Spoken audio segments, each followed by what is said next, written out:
ഇത് കാസർഗോഡ് ജില്ലയിലെ പിലിക്കോട് ഗ്രാമം.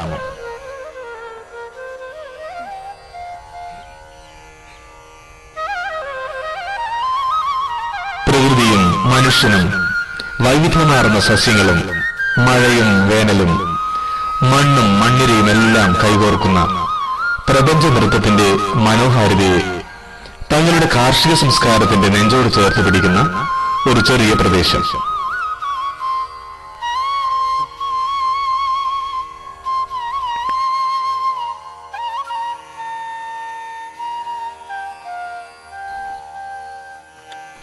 പശുവും പുലിയും ഒന്നിച്ചു വാണ രേരമംഗലവും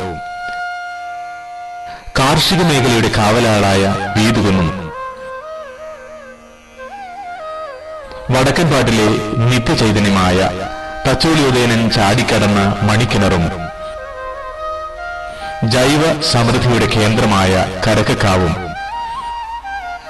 ഇവിടുത്തെ ചരിത്രവും മിത്തും കലർന്ന അനേകം കഥകൾ നമ്മോട് പറയുന്നു.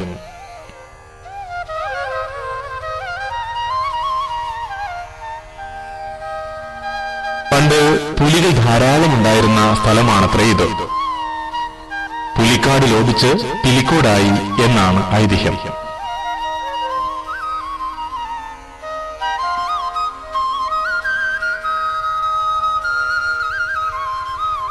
കൃഷിനഷ്ടവും കാലാവസ്ഥയുടെ ചൂതാട്ടവും വിത്തെടുത്ത് കുത്തുവാൻ പ്രേരിപ്പിക്കുന്ന കാലമാണിത്.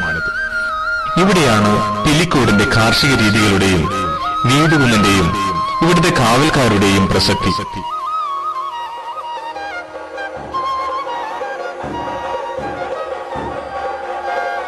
ആചാരങ്ങളുടെയും അനുഷ്ഠാനങ്ങളുടെയും പിൻബലമാണ് ഈ നാടിന്റെ കാർഷിക സംസ്കാരത്തിന്റെ കരുത്ത്. കൃഷി തന്നെ ജീവിതമായി കണ്ട ജനതയാണ് പിലിക്കോട് പ്രദേശത്തുള്ളത്.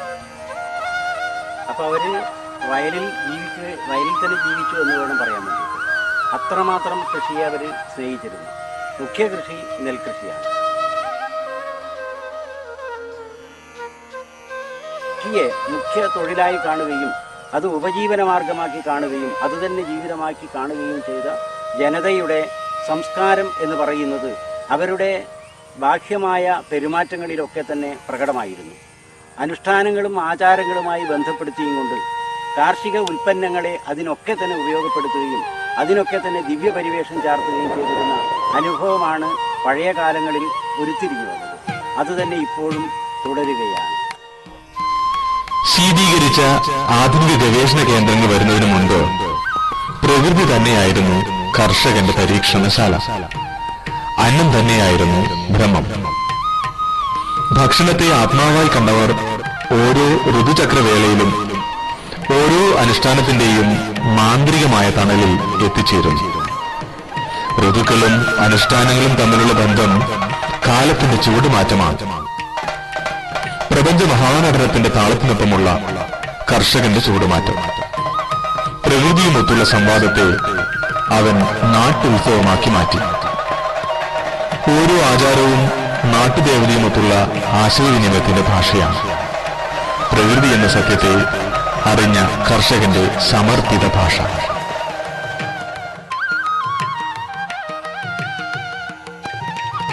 ഇത് വീതുകുന്ന്, വറക്കോട്ട് കുന്നെന്നാണ് മുൻകാല പേര്. വീത് എന്നാൽ ആദ്യ ഫലം എന്നാണ് അർത്ഥം. കാർഷിക സമൃദ്ധിക്കായി കർഷകൻ തന്റെ വിഹിതം ദൈവങ്ങൾക്ക് സമർപ്പിക്കുന്നത് ഇവിടെയാണ്.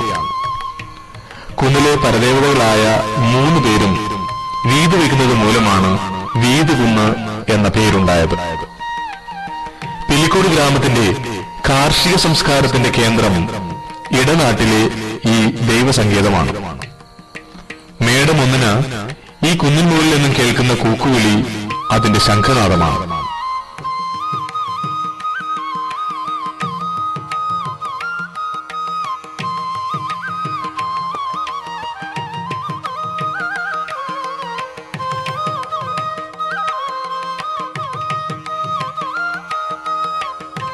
പ്രകൃതിയും മനുഷ്യനും സമന്മാരാണ് എന്ന ജ്ഞാനത്തിൽ നിന്നും താൻ മാത്രം മതി എന്ന സ്വാർത്ഥതയിലേക്ക് നീങ്ങുന്ന ആധുനിക കൃഷിശാസ്ത്രത്തിന്റെ യന്ത്രവിദ്യകൾ നമ്മുടെ ജൈവ സമഗ്രതയെ പിഴുതുമാറ്റുന്ന ഇക്കാലത്ത് പിലിക്കോടിന്റെ വയലും വിളയും കാക്കുന്നത് 6 പേരാണ്. വീടുകുന്നിലെ കാവൽക്കാർ. എല്ലാവർക്കും ഉറങ്ങാൻ എന്നും ഉണർന്നിരിക്കുന്ന വിളകളുടെ കാവൽക്കാർ. മണ്ണും വിളയും കാക്കാൻ ഗ്രാമീണർ നൽകുന്ന പിടിനെല്ല്, നെൽക്കറ്റ, പിന്നെ ഇത്തിരി സ്നേഹവും. ഇതൊക്കെയാണ് ഇവരുടെ പ്രതിഫലം. മണിയാണി സമുദായത്തിൽപ്പെട്ട 3 പേരെയും തീയ സമുദായത്തിൽപ്പെട്ട 3 പേരെയുമാണ് കാവൽക്കാരായി തെരഞ്ഞെടുക്കുന്നത്. ഇതിൽ മണിയാണി സമുദായത്തിൽപ്പെട്ടവരിൽ ഒരാൾ സ്ഥിരം കാവൽക്കാരനാണ്. മറ്റ് 5 പേരെ വർഷം തോറും തിരഞ്ഞെടുക്കും. മേടം 1-ന് പിലിക്കോട് രേരമംഗലം ക്ഷേത്രത്തിൽ നിന്നും ആചാരചിഹ്നങ്ങൾ സ്വീകരിക്കുന്നതോടെയാണ് ഓരോ കാവൽക്കാരനും ഒരു ഗ്രാമം തങ്ങൾക്ക് നൽകിയ ഉത്തരവാദിത്വത്തിന്റെ ചുമതലകൾ ഏൽക്കുന്നത്. കയർ, വടി, തൊപ്പിപ്പാള, മുട്ടോളമെത്തുന്ന തോർത്തുമുണ്ട് തുടങ്ങിയവയാണ് ഈ ആചാരചിഹ്നങ്ങൾ. രേരമംഗലത്തെ ശാന്തിക്കാരനിൽ നിന്നും കയർ, വടി എന്നിവ പൂജിച്ചു വാങ്ങുന്നത് മൂത്ത അടിയോടിയാണ്. അദ്ദേഹം പ്രധാന കാവൽക്കാരന് നൽകുന്ന ചിഹ്നങ്ങൾ മറ്റ് 5 പേർക്കും വീതിച്ചു നൽകുന്നു. ഒപ്പം കാവൽ നിൽക്കാനുള്ള ഓരോ വയലുകളും. പരന്നു കിടക്കുന്ന വിശാലമായ നെൽപ്പാടങ്ങളാൽ സമ്പന്നമാണ് പിലിക്കോട്. പരപ്പ, മടിവയൽ, അറുവപ്പാട്, കാക്കണം, നഞ്ചൽ, കാനങ്കരക്കേരു, ചെറുനിലം തുടങ്ങിയവയാണ് പ്രധാന വയലുകൾ. അടുത്ത ഒരു വർഷക്കാലം ഈ വിളനിലങ്ങളിലെ മണ്ണും വിളയുമെല്ലാം വീടുകുന്നിലെ കാവലാളുടെ ജാഗ്രതയിലാണ് നിലനിൽക്കുക.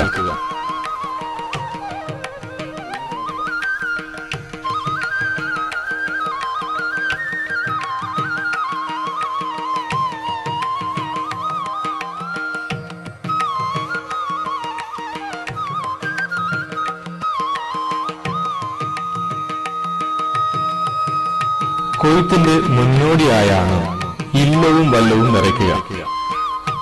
പുതുതായി വിരിഞ്ഞ നെൽക്കതിർ നല്ല മുഹൂർത്തം നോക്കി കൊയ്തെടുത്ത് വീടുകളിലെത്തിക്കുന്ന ചടങ്ങാണ് നിറം. ഓരോ സ്ഥലത്തും അവിടെയുള്ള ക്ഷേത്രം, കാവുകൾ എന്നിവയുമായി ബന്ധപ്പെട്ടാണ് നിറ നടക്കുക.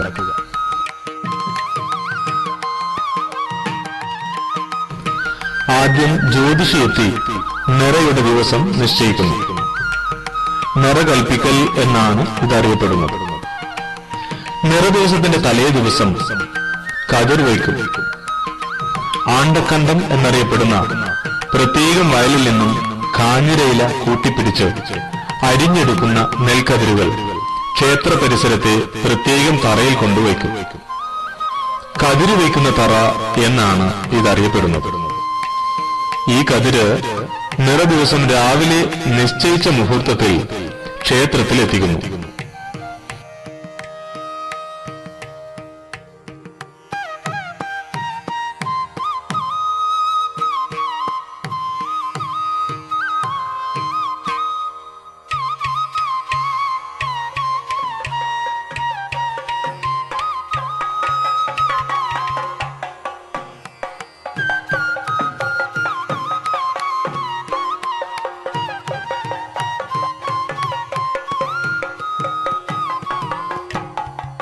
കോരിച്ചുരയുന്ന മഴയുടെ കാലമായ കർക്കിടകത്തിൽ ആണ് നിറ എന്ന ആഘോഷം നടന്നു വരുന്നത്.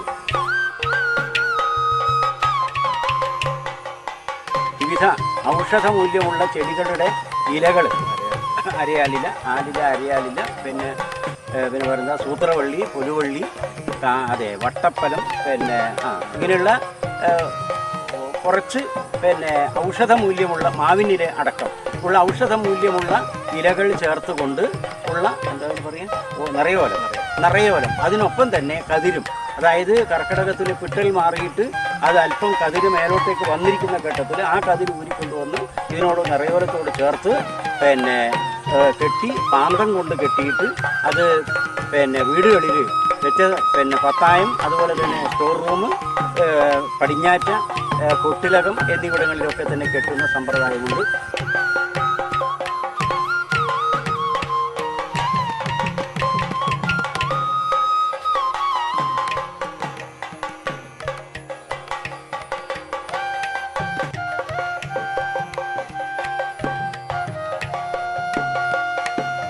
ക്ഷേത്രത്തിൽ നിറച്ച ശേഷം ഈ കതിര് അവിടെ എത്തിയ എല്ലാവർക്കുമായി പകുത്തു നൽകുന്നു.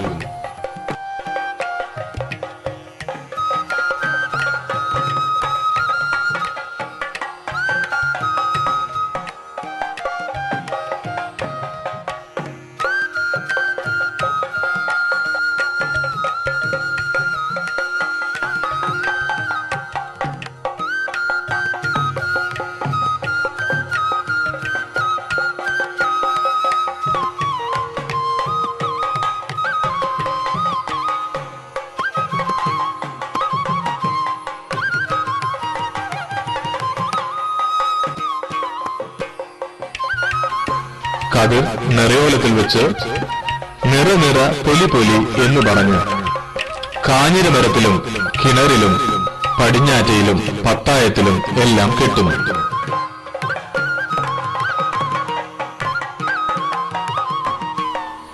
ആലില, അരയാലില, കാഞ്ഞിരയില, മാവില, പ്ലാവില, മുളയില, വെള്ളില, പൊലിവള്ളി, സൂത്രവള്ളി എന്നിവയെല്ലാം വട്ടപ്പലത്തിന്റെ ഇലയിൽ പൊതിഞ്ഞ് തെങ്ങിൻ പാന്തം കൊണ്ട് കെട്ടിയാണ് നിറയോലമുണ്ടാക്കുക. നെൽക്കതിരെന്നാൽ കർഷകന് ഭഗവതിയാണ്. ആ ദൈവികത്വത്തെ തന്റെ ഭവനത്തിലേക്ക് സ്വീകരിക്കാൻ വീടും പുറവും പിന്നെ മനസ്സും അവൻ ഒരുക്കി വയ്ക്കുന്നു.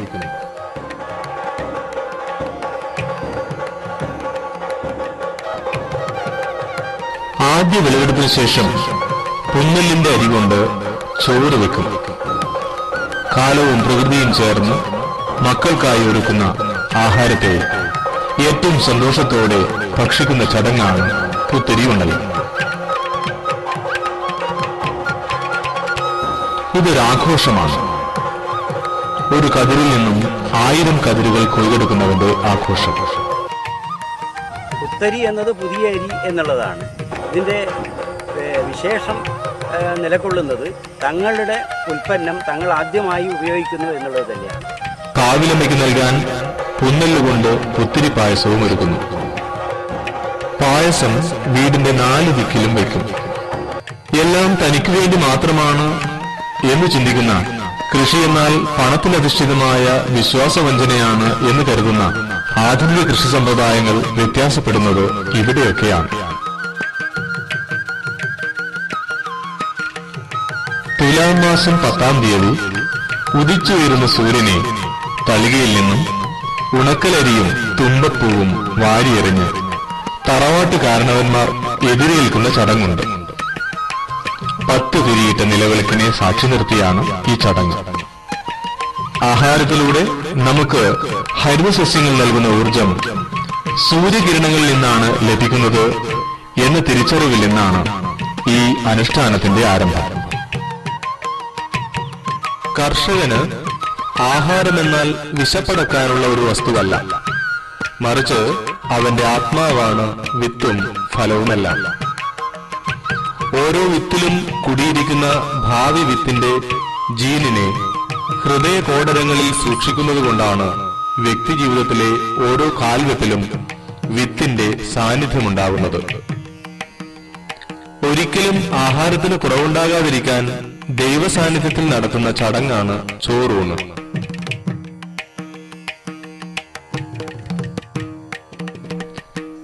അറിവിന്റെ ആദ്യാക്ഷരങ്ങൾ കുറിക്കുന്നതും വിത്തിലാണ്.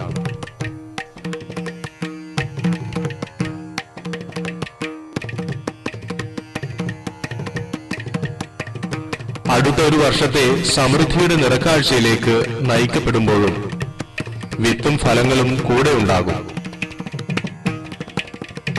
ഒടുവിൽ ഈ ലോകവാസം കഴിച്ച് വിട പറയുമ്പോഴും സർവചരാചരങ്ങൾക്കും നന്മ വരുത്തുവാനുള്ള പ്രാർത്ഥനയായി വിത്ത് മാറുന്നു.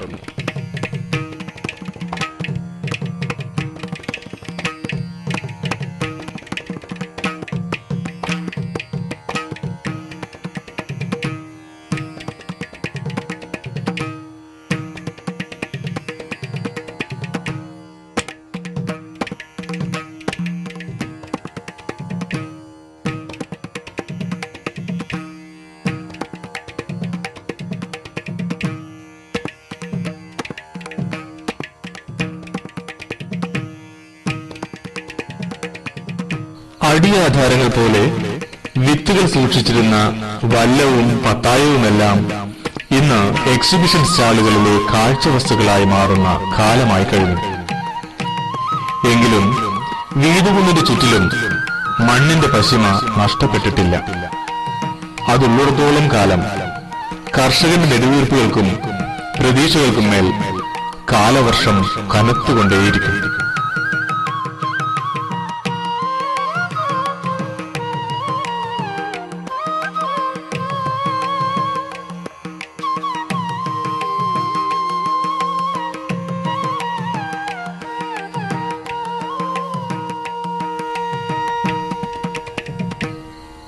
മണ്ണിന്റെ ഘടനയെക്കുറിച്ചും സസ്യകുലത്തിന്റെ കരുത്തിനെക്കുറിച്ചുമുള്ള സൂക്ഷ്മജ്ഞാനത്തിൽ നിന്നുണ്ടാകുന്ന ആചാരങ്ങളും അനുഷ്ഠാനങ്ങളും കാർഷിക കർമ്മത്തെ പവിത്രതയോടെ നിലനിർത്താൻ അവന് കരുത്തു നൽകുന്നു.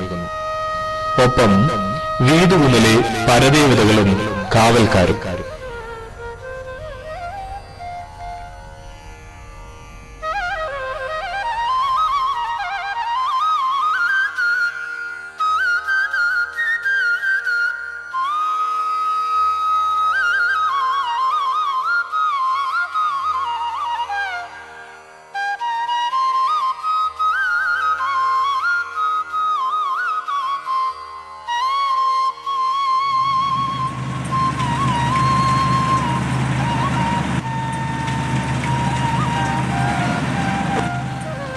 ആധുനികതയെന്നാൽ സാങ്കേതികവൽക്കരണമാണ്. പുത്തൻ അറിവുകളുടെ സാങ്കേതികത്വം പിച്ചു ചീന്തുന്നത് നമ്മുടെ ആചാരങ്ങളെയും അനുഷ്ഠാനങ്ങളെയുമാണ്. ആ യന്ത്രക്കൈകൾ ഇവിടെയും എത്തിച്ചേരുമല്ലോ എന്നുള്ളതാണ് ഈ ഗ്രാമീണ കാർഷിക സംസ്കാരത്തിന്റെ ഭയപ്പാട്. തങ്ങൾക്ക് ചുറ്റുമുള്ള ജൈവിക സമ്പത്തുകളെക്കുറിച്ചുള്ള ഒരു ഗ്രാമത്തിന്റെ നിതാന്ത ജാഗ്രതയാണ് വീടുകുന്നിൽ നമുക്ക് ദർശിക്കാനാവുക.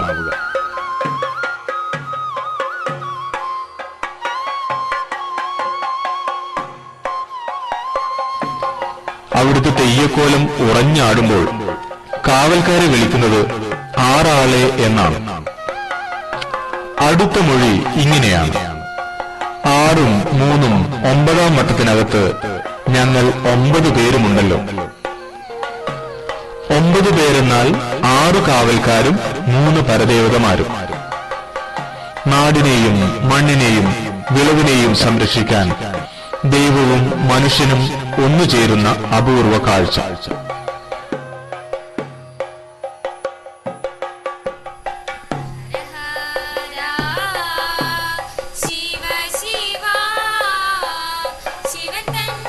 ഈ കാർഷിക സംസ്കാരത്തിന്റെ തനിമ ഹൃദയത്തിലേറ്റുവാങ്ങുന്ന പുതുനാമ്പുകൾ ഉണ്ടാകുന്നു എന്നതാണ് ഈ നാടിന്റെ പ്രതീക്ഷ.